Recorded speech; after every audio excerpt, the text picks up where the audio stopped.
Hi everyone, thanks for joining me for my next video.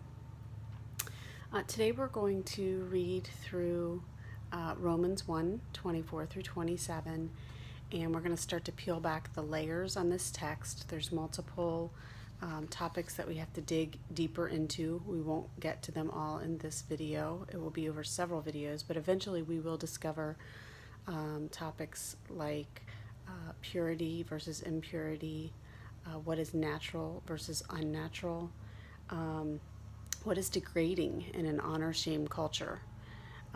We'll talk about lust and desire, idolatry, and many other topics. So later, we will also dig deeper into Paul's perception of same-sex relationships and what he understands about them, as well as the broader people in that time. However, for the purpose of the conversation today, I'm just going to say at a high level that Paul understands same-sex as generally temporary, fleeting encounters that are really for the primary purpose of satisfying one's sexual desires.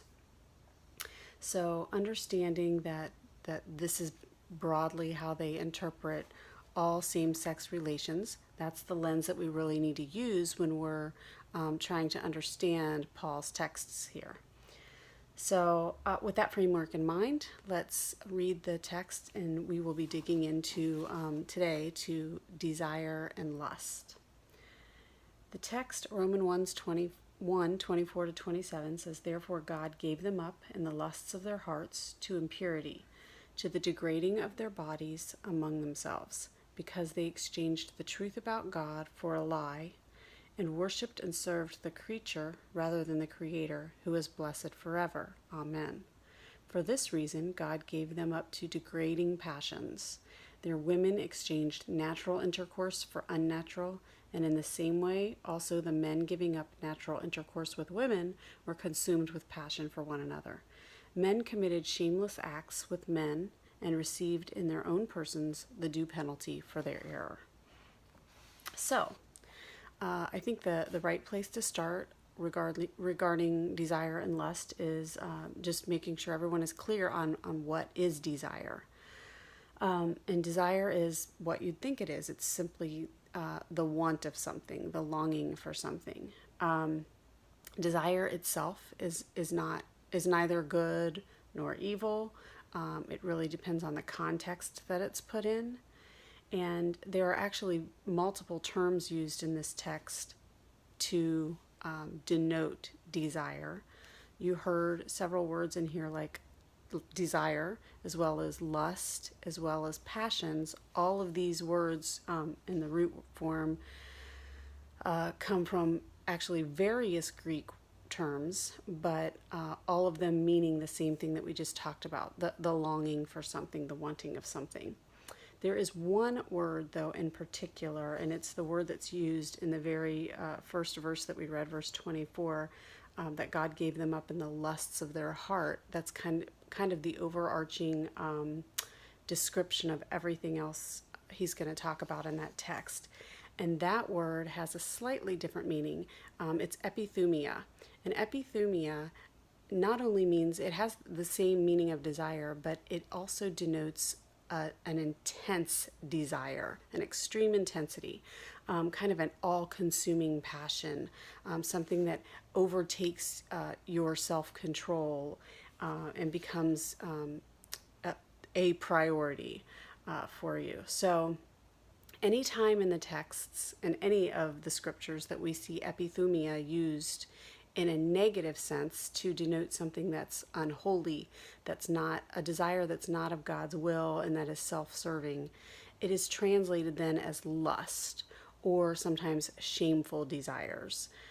So we understand then in this text that lust is a depiction of a very intense, out of control, self-serving desire. So are all sexual desires inherently lustful? The quick answer is no. Paul actually writes in 1 Corinthians chapter 7 about about the topic of sex within the context of marriage. And it appears that one intent of marriage is as a means to satisfy our sexual desires in a holy way. He actually says that it's better to marry than to be aflame with passion. So, aflame with passion, there again, is denoting a kind of an out of control desire. He says in that same chapter to married Corinthians, do not deprive one another, so that Satan may not tempt you because of your lack of self control. I say this as a concession, not as a command. So the fact that this request of not denying your spouse, not denying to meet their sexual needs, it's not a command but a concession, just speaks to the fact that that the priority here becomes not necessarily sexual satisfaction as much as putting your spouse first, which is the mark of true love, when your agenda is second to serving others. And as we can see throughout both of those clips of 1 Corinthians 7 that I just read, that unholy sexual desire within that text is clearly linked to an excessive desire that is self-serving and overtakes self-control. That really mirrors what we hear in Romans 1 with the word epithumia. So, not all sexual desires are lustful, but the next question, are all same-sex desires lustful? I think it's reasonable to assume, or it's reasonable that Paul would assume, that all same-sex relationships are lustful because they were all generally understood to be motivated by the need to satisfy one's sexual appetite. It was never considered to be motivated by mutual love or anything holy.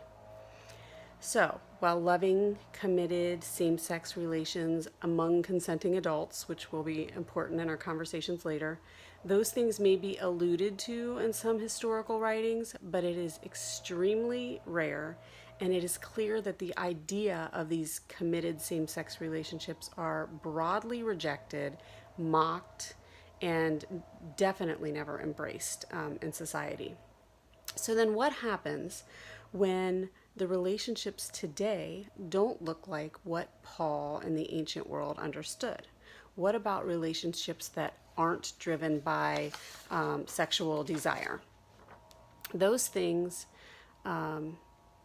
really we have been enlightened about over the years, thanks to many homosexuals who have kind of come out of the closet and shed light on their committed monogamous same-sex relationships. Thanks to that, we now can see that these relationships, while they do include sexual desire, they're not necessarily fueled by sexual desire. So just like heterosexuality, these relationships can be fueled by the desire to love and to be loved.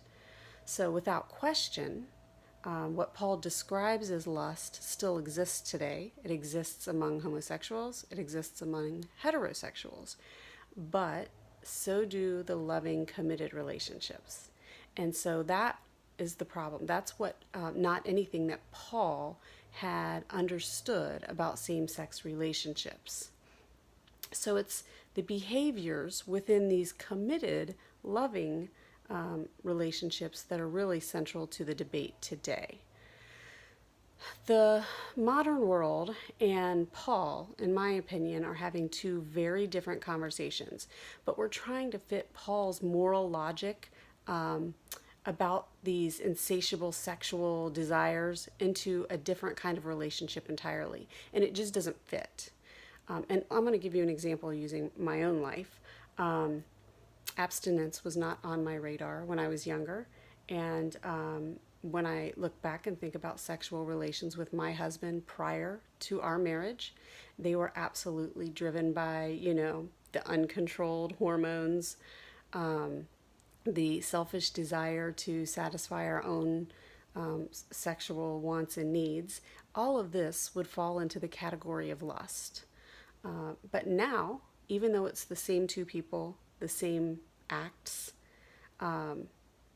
it's not considered lustful. We are more mature. Our actions are self-controlled.